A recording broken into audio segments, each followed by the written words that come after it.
Good morning का तांता लगा हुआ है। जियो मेरा भाई। सब भाई हमारे एकदम गदगद हैं। सवेरे सवेरे हम लाइव अली हैं। होली के हमार 2 गाना रिलीज भइल बा, जौना कि आप लोग ढेर सारा अपन प्यार दिखा रहल बानी जा। और विशेष में आज हमके ई कहे के बा कि हमार एक ठो फिल्म आज रिलीज हो रहल बा बिहार के सिनेमा घर में, जौने फिल्म के नाम है घातक। यसी फिल्म्स के बैनर तले हमारी फिल्म बनल बा, जौने बैनर के मालिक हमें हमार बड़ भैया अभय सिन्हा जी। और बचपन से हम सनी देओल साहब के फैन हैं। उनकर भी फिल्म आई रहे, जौने फिल्म के नाम रहे घातक। और हमार भी आज रिलीज हो रहा बा, जौने फिल्म के नाम है घातक। और बड़ी खुशी के बात बा कि ये फिल्म के डायरेक्टर बाणे जौन सनी देओल जी के फिल्म घातक में फाइट मास्टर बाणे रहन, उहे जौन हमार भोजपुरी फिल्म रिलीज हो रहा बा घातक। ये फिल्म के भी एक्शन डायरेक्टर मास्टर हमार बड़े भैया टीनू वर्मा जी हैं। और ये फिल्म के डायरेक्टर भी टीनू वर्मा जी हैं। ये हमारे लिए हमरा खातिर बड़ा भाग्य की बात बा। और हमरे अपोजिट ये फिल्म में बाड़ी बहुत ही सुंदर अभिनेत्री, जेकर नाम है सहर आपसा। गुड मॉर्निंग हमारे भाई लोग। और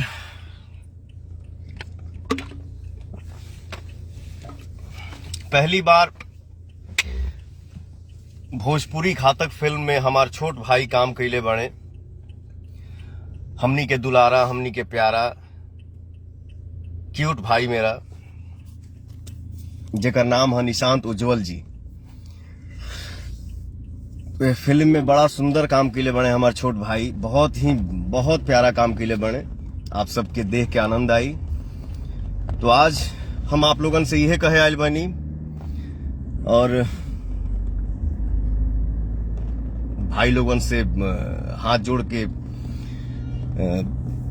विनती बा कि आप सब हमार आज जौन फिल्म रिलीज हो रहा बा, जौन फिल्म के नाम है घातक। तो ये फिल्म घातक के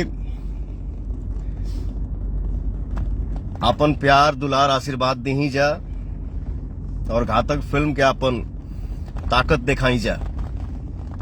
ईरा और पवनवा के मतलब रिक्वेस्ट बा, और बताई जा कि कैसन फिल्म बा। उम्मीद बा कि आप सबके पसंद आई, अच्छा लगी।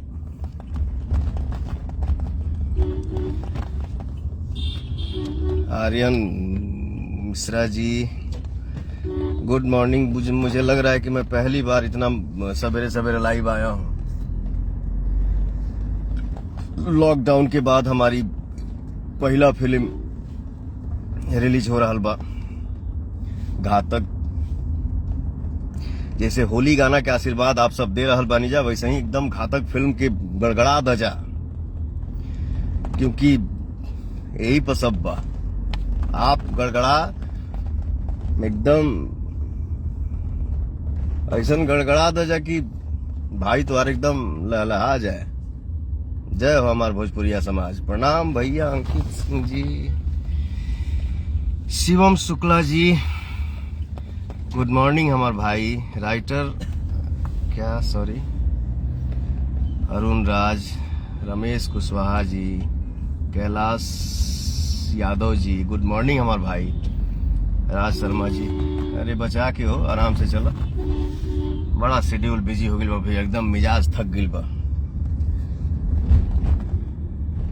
बाई रोड रनिंग कर करके ना एकदम बाप रे बाप। लेकिन फिर भी हमार भाई इनका आशीर्वाद हमरा साथे बा, तो फिर मेहनत कैला में तो और मजा आता है। थकना नहीं है। एकदम सवेरे सवेरे जिम करके जाते ही सेट पे 5 घंटा शूट करब, फिर भागब दिल्ली, 1 घंटा रुकूंगा वहां पे, फिर भाग के आऊंगा लखनऊ। एकदम जम के मेहनत करना है। बस आप लोगों का ऐसा ही आशीर्वाद बरसते रहे। भाई तो मेहनत करने के लिए मेहनत करता रहेगा, मेहनत ही करेगा, और क्या करना है। मेरा खुशी, मेरा लाइफ, मेरा जीवन सब हमारे श्रोता हैं, और कुछ नहीं है। माता पिता गुरु भगवान के आशीर्वाद आप सबके साथ, दुलार प्यार, बस धन्य है जीवन।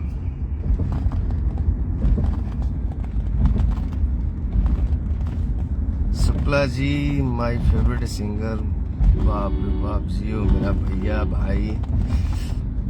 सूरज अंसारी जी प्रणाम।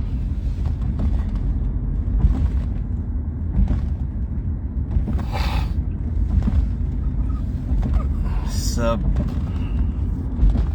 लव यू हमार भाई। सत्यानंद जी, गुलशन कुमार जी, बलवंत सिंह जी उर्फ पवन राजा, वाह जियो। लखनऊ में भी शूट करके बहुत अच्छा लगा था। बहुत अच्छा माहौल है, क्या मौसम है। अपन माटी के सुगंध ही कुछ और बा, अपन माटी के गमक ही, इसका भाव ही कुछ और है।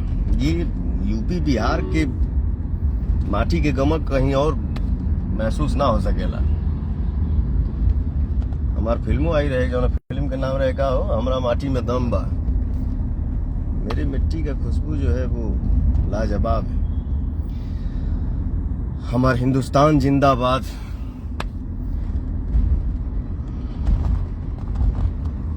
और यूपी में हमने के भोजपुरी इंडस्ट्री खाती बहुत ही सपोर्ट हमने के कलाकारन के हो रहा बा।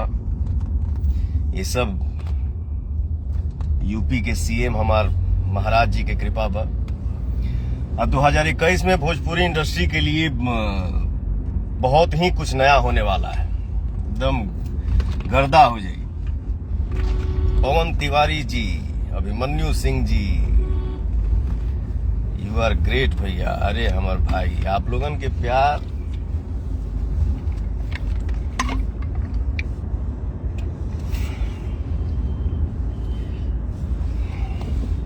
कभी भी लाइव आओ हमारे भाई। एकदम आप लोग इतना ना भैया भाई, लव यू, इससे बड़ा संपत्ति कुछ और हो सकता है? मेरे लिए तो नहीं हो सकता। यही मेरा जीवन है, यही मेरा संपत्ति है, यही हमारी ताकत है। पवन गुप्ता जी नमस्ते भाई। करण राज जी, मिथुन राज जी, लव यू हमारे भाई लोग। रजनीश राज जी, रवि कांत यादव जी,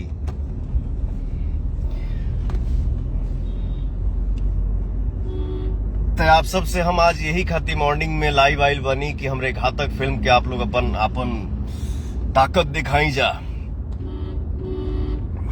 जाके देखी जा। बिहार के सिनेमा घर में हमरे घातक फिल्म के बड़ा एक ठो हमार फेवरेट गाना बा फिल्म में,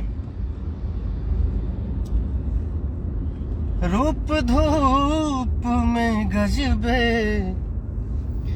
खूब चमका तारानी, रूप धूप में गजबे खूब चमका तारानी। तो भैया हो, अभी हम शूटिंग सेट पे पहुंचे वाला बनी। गाना के शूट बा। आज आप लोगन से यही खातिर रिक्वेस्ट करे आई रहनी है लाइव कि हमरे घातक फिल्म के आप लोग आशीर्वाद दी जा। जो फिल्म के प्रोड्यूसर बने हमार बड़ भैया अभय सिन्हा जी, डायरेक्टर जो सनी देओल जी के फिल्म में फाइट मास्टर रहन टीनू वर्मा जी, वही फाइट मास्टर भी हैं और हमारे फिल्म घातक के डायरेक्टर भी हैं। तो उम्मीद बा कि आप सबके पसंद आई। मजेदार फिल्म बा, एक्शन मूवी, इमोशन। सहर आपसा जी हमार हीरोइन बाड़ी और हमार प्यारा भाई निशांत उज्जवल ये फिल्म में पहली बार काम कर रहल बने। उम्मीद बाकी हमारे भाई के काम आप लोगन के अच्छा लगी। लव यू हमारे भाई लोग। फिल्म के आशीर्वाद दी जा, प्यार दी जा, दुलार दी जा। कोनो भी गलती भइल होके तो क्षमा कर दी।